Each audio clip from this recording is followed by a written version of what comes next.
every breath, I find your grace. In the rhythm of life, your majesty shines in every place. In the rhythm of life, your majesty shines in every place. Recognition of Allah. Alhamdulillah Rabbil Alameen, wassalatu wassalamu ala sayyidil mursaleen, amma ba'd, fa'udhu billahi minash shaitanir rajeem, bismillahir rahmanir rahim. Salatu wassalamu alayka ya Rasulullah wa ala alika wa ashabika ya Habiballah. Salatu wassalamu alayka ya Nabiyallah wa ala alika wa ashabika ya Nurallah. Welcome dear viewers to another episode of our program, Recognition of Allah Almighty. And we were discussing, it's very important to recognize our Creator Allah subhanahu wa ta'ala. This is an obligation upon us. This is our purpose in life.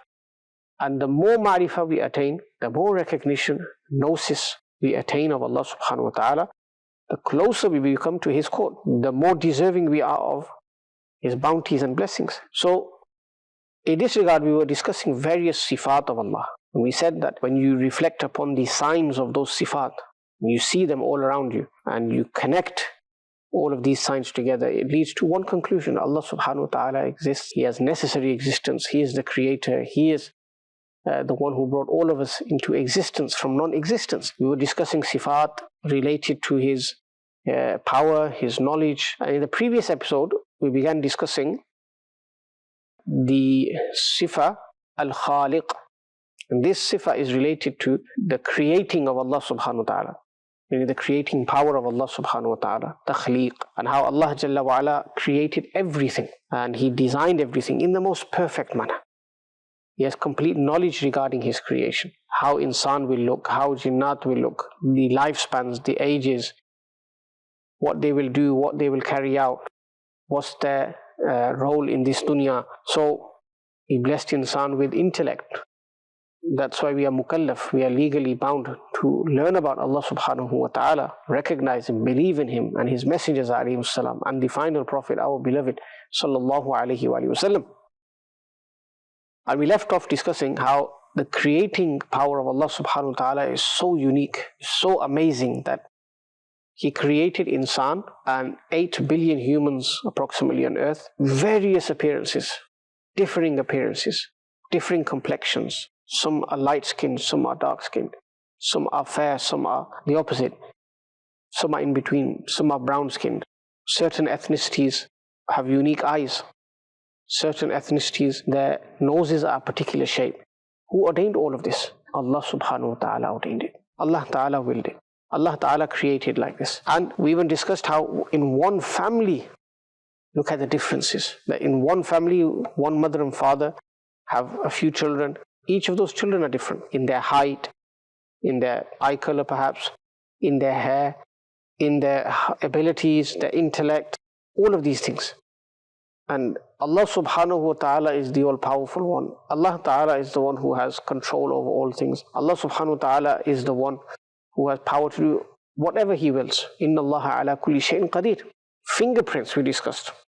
That every single human on earth has a different DNA to the other. You belong to the same parent, same mother, same father, but your DNA will be different. Your fingerprints will be different. And imagine that many people. Today in the dunya, even with the advancements in technology, it's so difficult to do something like this.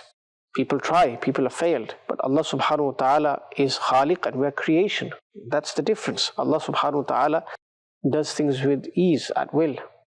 We do things with effort, with endeavor, and we're still unsuccessful at times as well.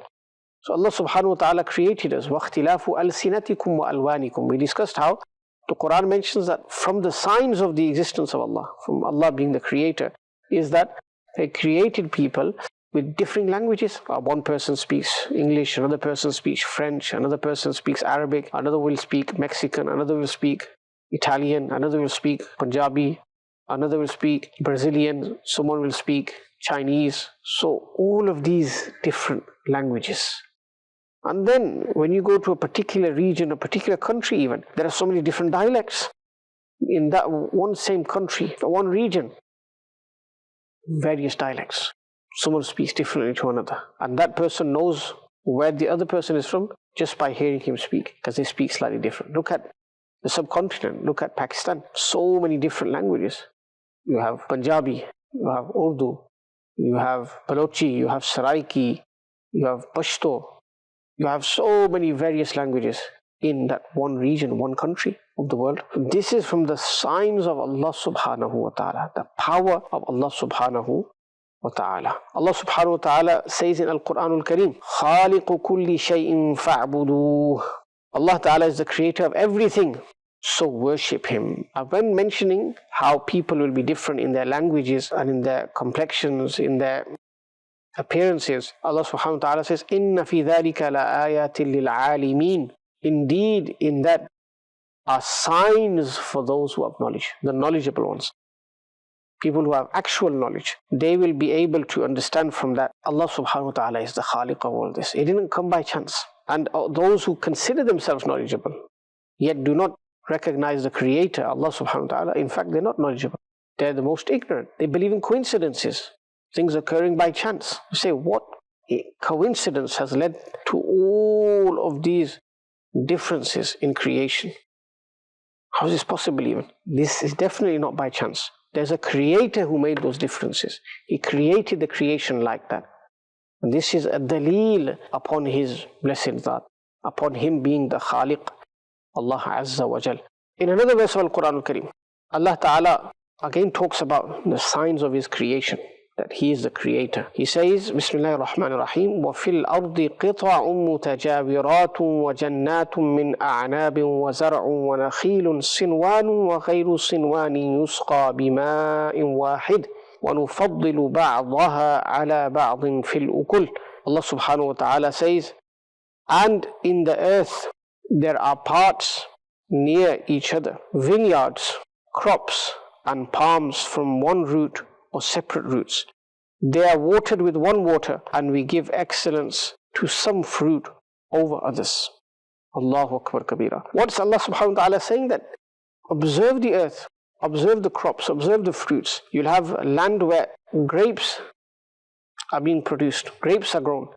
And right next to it, you'll have another fruit being produced. Same land, same water. Allahu Akbar, but difference in the fruit. Nearby you'll have dates, date palm trees. All of them are receiving sunlight. All of them are receiving water. But they come out differently. This is the sign of the takhliq of Allah, the creating power of Allah subhanahu wa ta'ala. And then you look at the differences in taste. A grape tastes different to a date. A date tastes different to a mango. A mango tastes different to a pineapple. Allahu Akbar Kabira. And then the appearances are different as well. Some are small, some are large. Dates are relatively small. Pineapples are bigger. Watermelons are even bigger, some of them. And then the benefits are various as well. Allah subhanahu wa ta'ala says, وَنُفَضِّلُ بَعْضَهَا عَلَى بَعْضٍ فِي الْأُكُلِ. And then we gave preference or superiority to some of those fruits over others. Some of them have a particular benefit. Another fruit has more benefits. A third fruit has even more benefits. And nutritionists today, the study of nutrition and food intake, this has made it all clear for us. The vitamins that various fruits have, how they benefit the body, how they benefit the immune system, how they benefit circulatory system, how they benefit the digestive system, fruits that benefit the brain. Allahu Akbar Kabira. So much research is being carried out. We're told that a particular fruit is hot in terms of nature and temperament. Another one is cold. Studies like this are always surfacing. And in the end, Allah subhanahu wa ta'ala says, إِنَّ فِي ذَلِكَ لَآيَاتٍ لِقَوْمٍ يَعْقِلُونَ. When He mentions all of these fruits, variety of fruits, different tastes, different appearances, different benefits, Allah subhanahu wa ta'ala says, إِنَّ فِي ذَلِكَ لَآيَاتٍ لِقَوْمٍ يَعْقِلُونَ. Indeed, in these things are signs, not just one sign, many signs, for those people who have intellects, meaning those who are able to understand things. They can ponder and reflect. They know how much power Allah subhanahu wa ta'ala has through these things. They reflect upon these things. This is the beauty of Allah subhanahu wa ta'ala's creation. So, the same water, the same land, the same sunlight, Allahu Akbar. What's the difference? The seed of the fruit. And through that one seed, Allahu Akbar, sometimes a whole tree is produced. Through that one seed, there is flavor in that fruit. There is a sweetness in that fruit. Allahu Akbar Kabira. And if you ever reflect upon this, that seed itself doesn't taste like the fruit. The seed itself, Allah Ta'ala creates this delicious fruit. And then if you go further, when you pluck the fruits from the trees, the dates from the the palm tree. If you were to ever go one step further, and where the date is connected, cluster of dates or grapes or whatever, if you were to make an incision in the branch, the tree trunk itself, the roots of the tree, whatever, you will not find that sweetness. Even though the dates are connected to the very same thing, they're all connected to that seed. Allahu Akbar Kabira. But this is the qudra of Allah. This is the power of Allah. This is the creation of Allah. This is His takhliq, His creating power. He is Al-Khaliq. The seed is not sweet. The tree is not sweet. The branches are not sweet. But the fruit is sweet. The apples are sweet. The dates are sweet. This is the power of Allah. He is Al-Khaliq, subhanallah. These things lead to a ma'rifah of Allah subhanahu wa ta'ala. And look at this, subhanallah, that when you eat that date and you preserve the seeds, you can grow more trees, more dates, ongoing. Look at this blessing of Allah subhanahu wa ta'ala. And then that does not diminish the taste. In fact, many times the taste gets better as well, depending on certain factors. Allahu Akbar Kabira. This is the power of our Creator, Allah Azza wa Jal. If only we were to ponder, if only we were to ponder, if only we were to reflect. The problem is we don't have time to reflect today. We are stuck with our phones, glued to our phones, social media, etc. We've lost the capacity to focus, to ponder, to reflect, to comprehend. And ma'rifatullah is all about this. If you want ma'rifatullah, you ponder upon these things, you reflect upon these things. And maybe this is the plot against Muslims, that people want us to abandon using our intellect, abandon using the salahiyah, the capability that Allah Ta'ala has given us in recognizing Him. Maybe this is the plan, so that people are engaged and occupied and lost in things that are non-beneficial, and they will always, their knowledge of Allah Subhanahu wa Ta'ala will always remain very limited, and they won't increase in their ma'rifah of Allah Jalla wa Ala. That's why the people of the past, you could say, had a greater advantage. They had more benefit. Why? Because they lived simple lives. They were involved in these processes, agriculture, harvesting, living in areas where, subhanAllah, they would see the signs and the sifat, manifestations of the sifat of Allah subhanahu wa ta'ala all around them. This would increase them day by day in their recognition of Allah Jalla wa Ala. But we live completely different lives. But we can change that. If we are sincere in increasing our ma'rifatullah, then we can do so, inshallah, with the given tawfiq of Allah subhanahu wa ta'ala. Moving on, there's a verse of Al-Quran Al-Kareem wherein Allah subhanahu wa ta'ala says, وَالْخَيْلَ وَالْبِغَالَ وَالْحَمِيرَ لِتَرْكَبُوهَا وَزِينَةً وَيَخْلُقُ مَا لَا تَعْلَمُونَ. Now we know Allah's created everything. Allah has created various types of creation. How many exactly? Allah knows best. People are still discovering new species day by day. But here Allah subhanahu wa ta'ala recalls some of them, mentions some of them. Allah subhanahu wa ta'ala speaks about the horse, wal khayla, wal bighala, the mule. Allah subhanahu wa ta'ala speaks about wal hamir, the donkey. Litarkabuha. Why did He create them? So that you may ride them, so that you may mount them. Wazina. And they become a means of adornment for you. What does He say at the end? وَيَخْلُقُ مَا لَا تَعْلَمُونَ. And He created that which you do not even know. Allahu Akbar Kabira. Meaning, at the time of the Quran's revelation, people used these kind of animals for transport purposes. So they could observe animals, horses, mules, donkeys, camels, etc. Now scholars say that if they were to commentate just on this ayah alone, it would take hours and they would still not be able to do justice. Allah will create things that you do not even aware of. And over the centuries, we have seen new creations. We have seen new things being produced, manufactured, with the given power of Allah subhanahu wa ta'ala, otherwise it's not possible. And we have seen various modes of transport.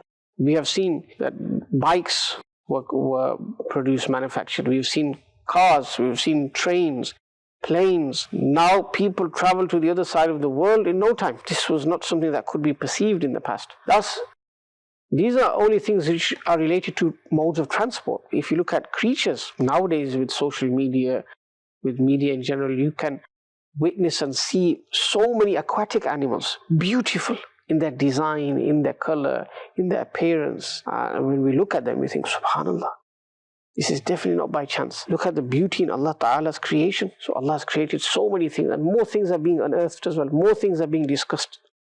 More things are being discovered as well with the passage of time.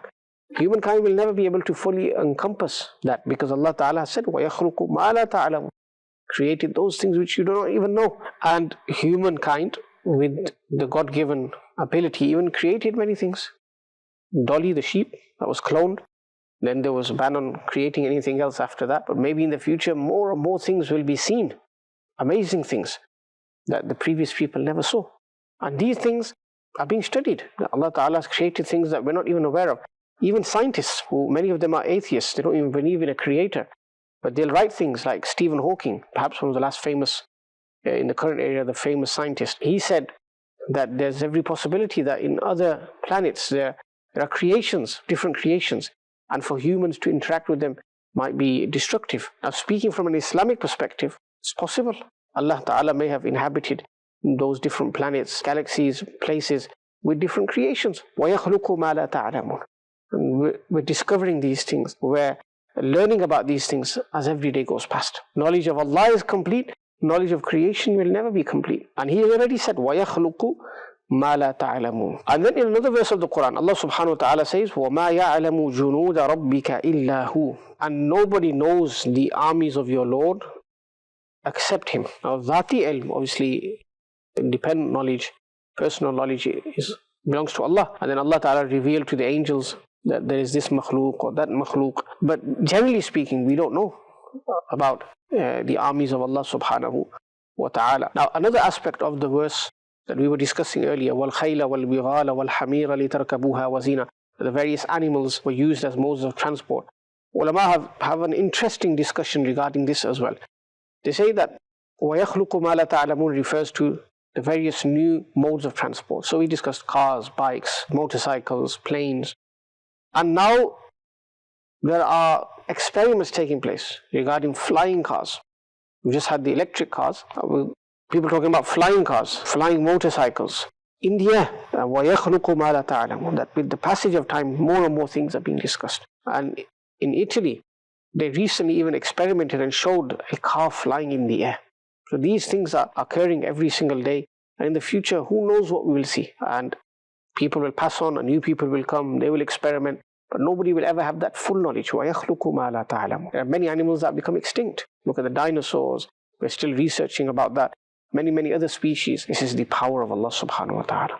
Allah subhanahu wa ta'ala is our Khaliq. We have to do ghawr and reflect upon all these things. We need to utilize all of these examples around us to increase in our ma'rifatullah, our recognition of Allah, our gnosis of Allah subhanahu wa ta'ala. You know your Creator, you fulfill your purpose in life. May Allah subhanahu wa ta'ala make us kamil, perfect Muslims, and grant us immense ma'rifah of Him Jalla Jalaluhu. Ameen. Bijahi Nabil Ameen. Sallallahu alayhi wa alihi wa sallam. In every breath I find your grace. In the rhythm of life your majesty shines in every place. In the rhythm of life your majesty shines in every place. Recognition of Allah.